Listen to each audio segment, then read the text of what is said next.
So now, can we please proceed with our next session on topic small bowel? And our chairpersons are Dr. Sandip Chakrabarti, Dr. Rajesh Gupta, and Dr. Samiran Nundy. I repeat, Dr. Sandip Chakrabarti, Dr. Rajesh Gupta, and Dr. Samiran Nundy. And from here, I am handing over the session to our chairpersons.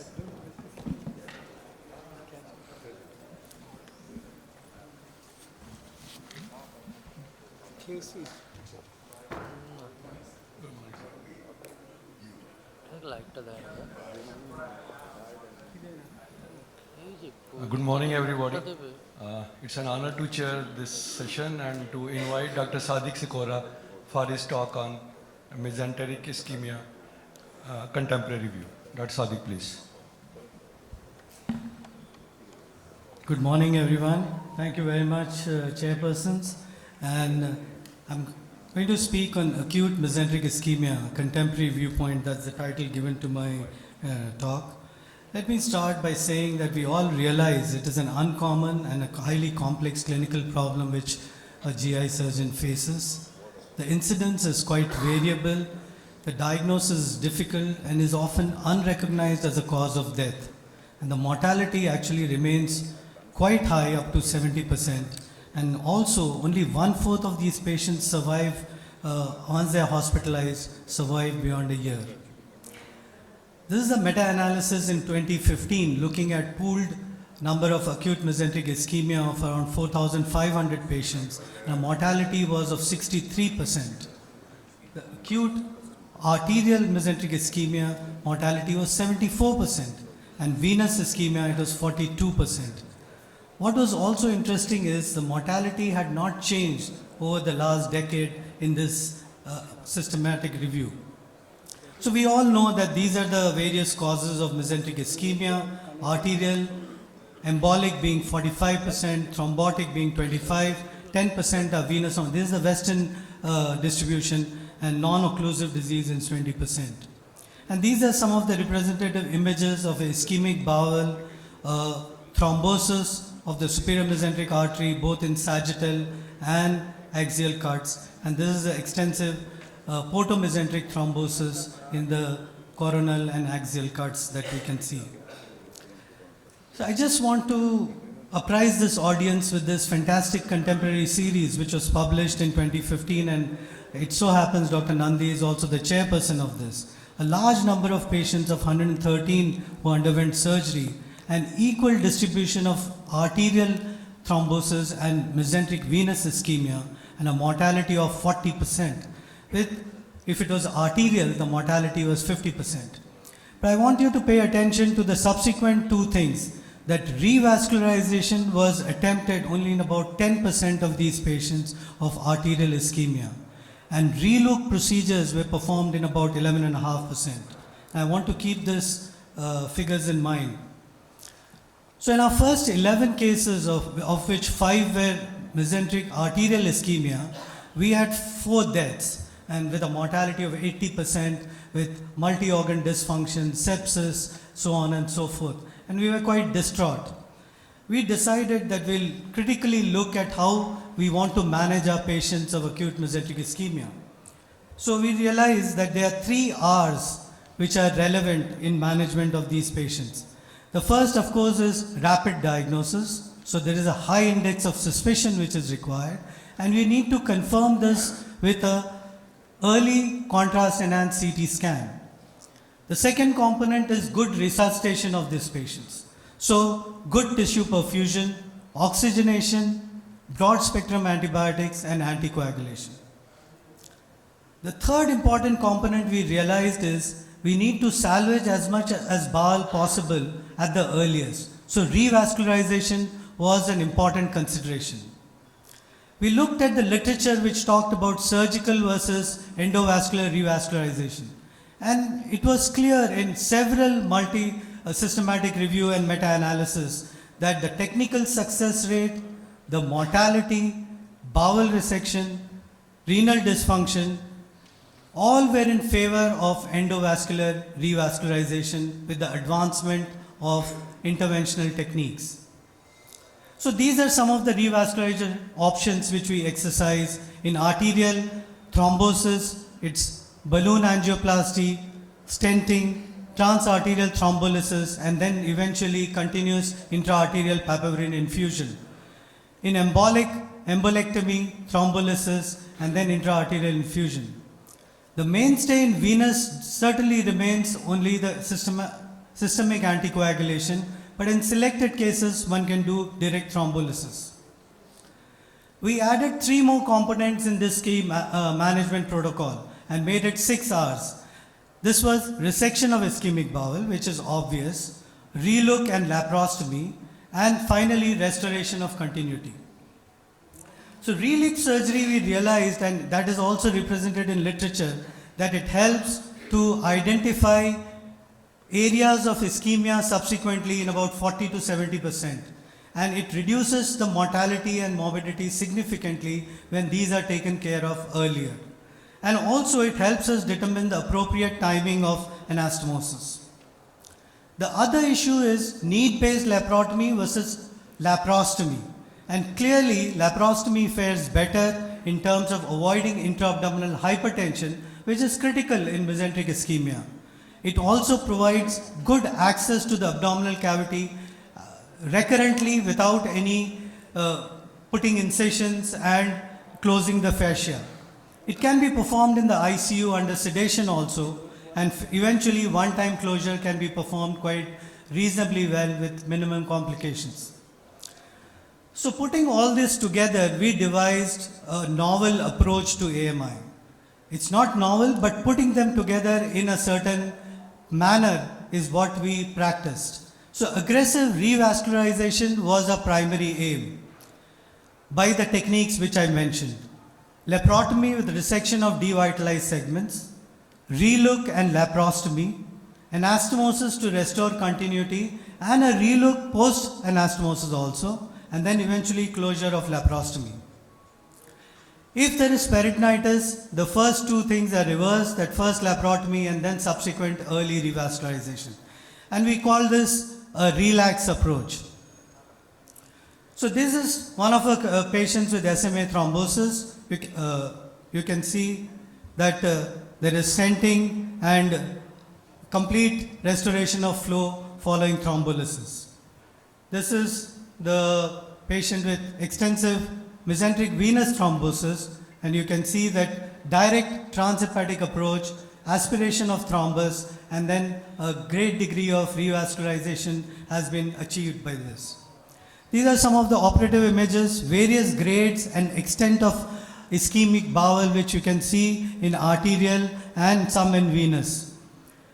Sometimes we observe significant mesenteric hematoma when we do the thrombolysis, and this is one of those cases with ischemia with mesenteric hematoma which has been formed.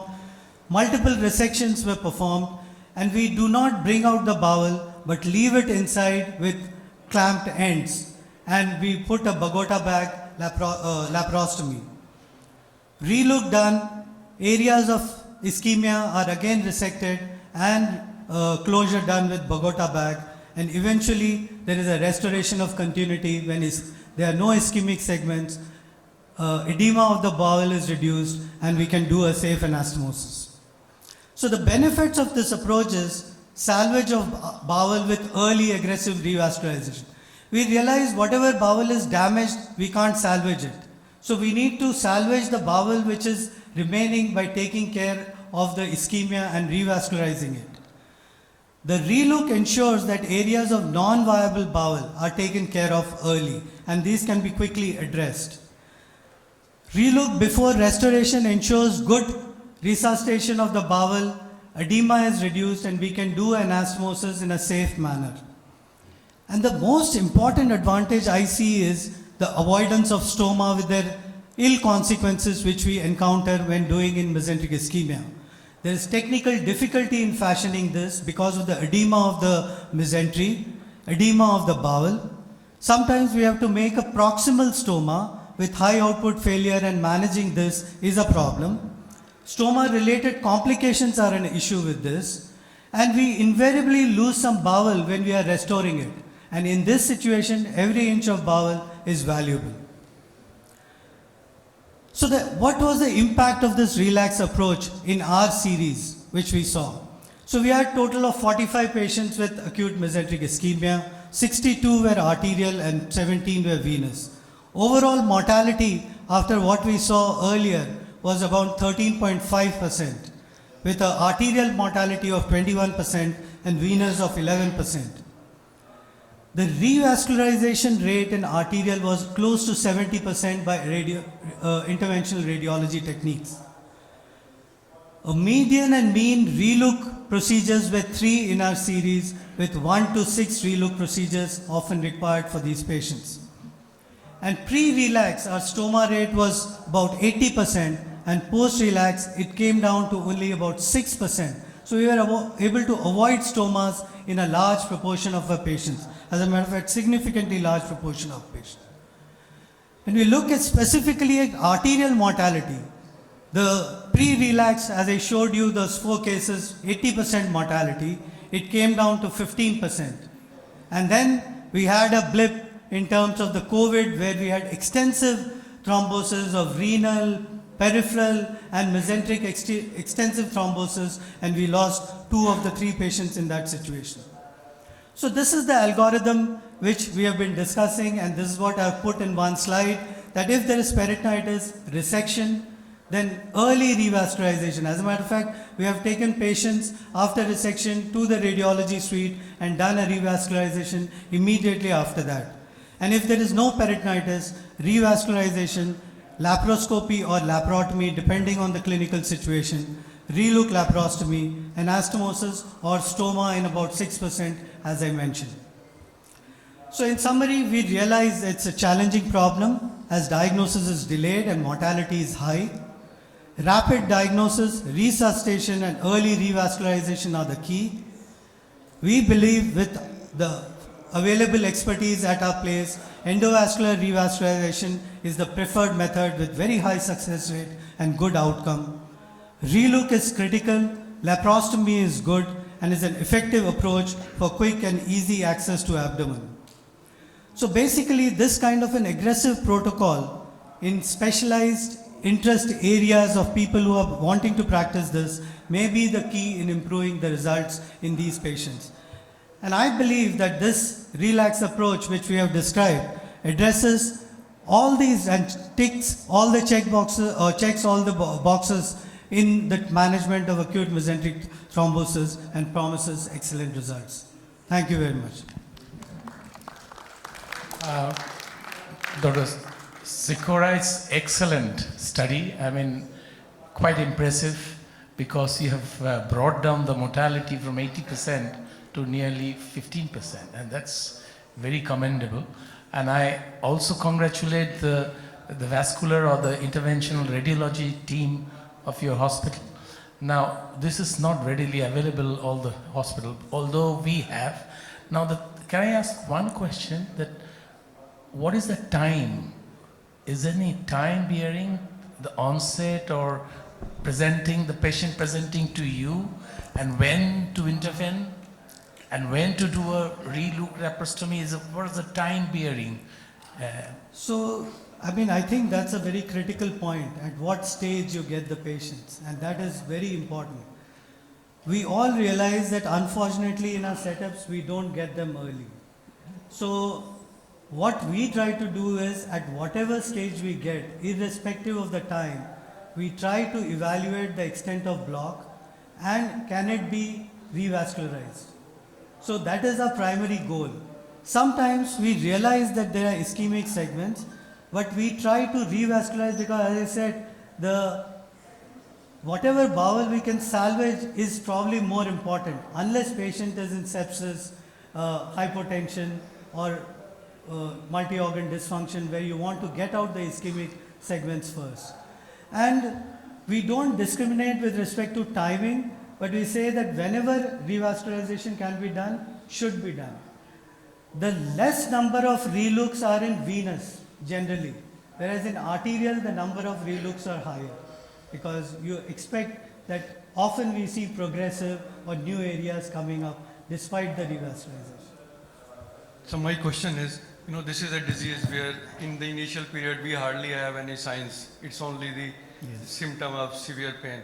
So suspicion, how to Yes. suspect, how to differentiate between whether it is venous or arterial. And in arterial thrombosis, when you're looking at this is a artery which is diseased artery, there could be multiple areas of involvement, different vessels. And when you're, looking for revascularization, so after you achieve that, how long? So that's the one question. Then afterwards, anticoagulation. So what is your protocol and what do you recommend? Second, if you are looking at graft for arterial revascularization, so what is the conduit of your choice in an abdomen which is prone to infection or Yes. ischemic bowel? Thank you. So I think it's very important that we need to diagnose this at the earliest. So basically, index of suspicion based on the patient, that if there is any underlying cardiac disease, you know that there is a predisposition for an embolic phenomenon.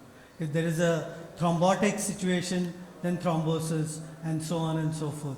So in a clinical setting of, see, we are not talking of non-occlusive, which is in ICU, so we leave that out. What we have observed is venous ischemia, the patients are not, they present with pain which is not as excruciating as in arterial. Their signs are not that much, and the systemic decompensation is not that high in venous. And it gives us enough time to assess the patient and do the intervention as is required. Most often what we have seen in venous, it is not progressive. A segment which is involved remains that, and sometimes we have had to operate them after about a week or so also later, and managed only with anticoagulation. So suspicion of diagnosis is important. Early CT. So in emergency, when there is severe pain the patient presents with, we have now become attuned to, in the sense that let's have a low threshold for doing a contrast CT for these patients if there is any suggestion that it could be a mesenteric ischemia. Any blood markers? See, blood markers I think are not very confirmatory. They may only help in reinforcing the diagnosis, so we don't realize. There may be many causes of lactic acidosis in this scenario in an acute abdomen. The second part of your question, you had 2-3 parts. So, choice of conduit, we have attempted intraoperative revascularization in only one case, that is embolectomy. And that patient subsequently again had thrombus in the vessel after intervention, and we had to do a radiological intervention and thrombolysis. So we are not really skilled and propagate doing a surgical revascularization in our setup, in our plan of things that we have. Anything else I left out? One question, often we come across the patient is very sick and on admission with peritonism and excruciating pain with the acidosis. So we might have to take the patient to the laparotomy straight away, and you find a venous congestion, like, not frank gangrene. It's a venous, it's very difficult to assess Differentiate. how much to excise. Is there any way you can find out peroperatively how much to resect? So, yes, I think that's an excellent question. Now, we have not incorporated that in our practice, but ICG perfusion can be used to assess the perfusion of the bowel and see whether this is completely ischemic or there is still some hope for that. So that may be one. We have not incorporated. We have the system, and I think we could be using that. The second thing is, in such situations, I would do a relook. So I would make a laparoscopy, come back in 24 hours and have a look and see whether it is progressive or not. We also know by that time with evaluation whether it is arterial or venous. So venous, extensive anticoagulation we would start, whereas if it is arterial, then revascularization would be a priority. So that's how I would go about in that. And they would, because of this clinical situation that you mentioned, they would warrant an exploration because they are quite they have peritoneal signs. Rajesh, Professor Nundy, please. I am very surprised at the number of reversible mesenteric ischemia you have, because we have a continuing experience of this. First of all, it's diagnosed late. Secondly, we diagnose, I think that CT angiogram is better than clinical features in diagnosis of mesenteric ischemia. And the vast majority of our patients have gangrene before we see them. So I can't understand, and most of our patients have venous thrombosis, slightly more than arterial. And finally, we very rarely get non-occlusive mesenteric infarction.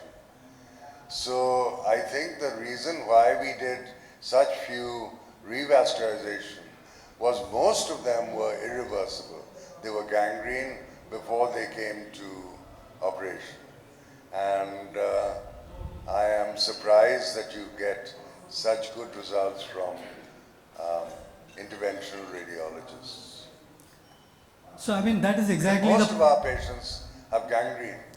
So that's exactly what Dr. Nundy I'm trying to say, that having gangrene doesn't mean that we can't salvage rest of the bowel. If we don't address that, you would have more areas of gangrene. So the priority has to be changed from saying that whatever is gangrenous, remove and wait and see what we need to do. We need to avoid progression of this to other areas, and therefore revascularization in that. It is not that we are salvaging the gangrenous segments. That would go. But we are trying to salvage the rest of the bowel to progress to gangrene and ischemia by revascularization. So I agree with you that gangrene we are not... The cost goes up by interventional radiology, and we always do stomas because we find that we have a very high leak rate if we do primary So that's anastomosis. exactly why this is disruptive technologies is a thing, and I propose that we should not do stoma, we should do revascularization, and we should incur the cost for the benefit of the patient. Thank you. Rajesh and then Salish. Salish, Sir, okay. enjoy the Rajesh. talk as always, sir. Sir, my view on interventional revascularization also slightly nihilistic, especially as regards to the futile attempt that may occur in an extensively gangrenous bowel segment. You know, you have so often arterial ischemia involves the entire SMA territory from the DJ flexure to the transverse colon. So is there a way to select these patients before, because as sir said, you know, there are costs involved, there is a delay in the diagnosis. The concern is also that the patient may continue to become more and more septic, waiting for that. And what second question is, what is the time interval in this, the number of interventions, like following revascularization, how soon you take for first look, second look, and so on? So see, the first part, there will be situations where there will be extensive gangrene with large areas of bowel, and you know that you can't do much in such situation. And we do have one or two in our series where, you know, and I think early on in our series of the mortality, there was one patient which had extensive gangrene and we just closed it up. So you would have those situations and you have to be prepared for that. That doesn't, you know, that's what I'm trying to change, that having such situations doesn't mean we don't work hard enough for the others.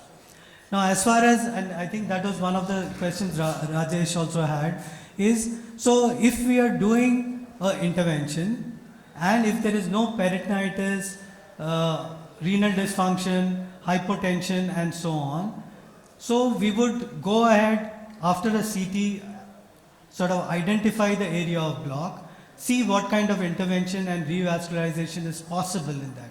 If it is possible, we would do that. Now these patients will get intra-arterial and systemic therapy. Generally the thrombolysis we want to stop at least 8 hours prior to any intervention, and systemic anticoagulation at least 6 hours prior to intervention.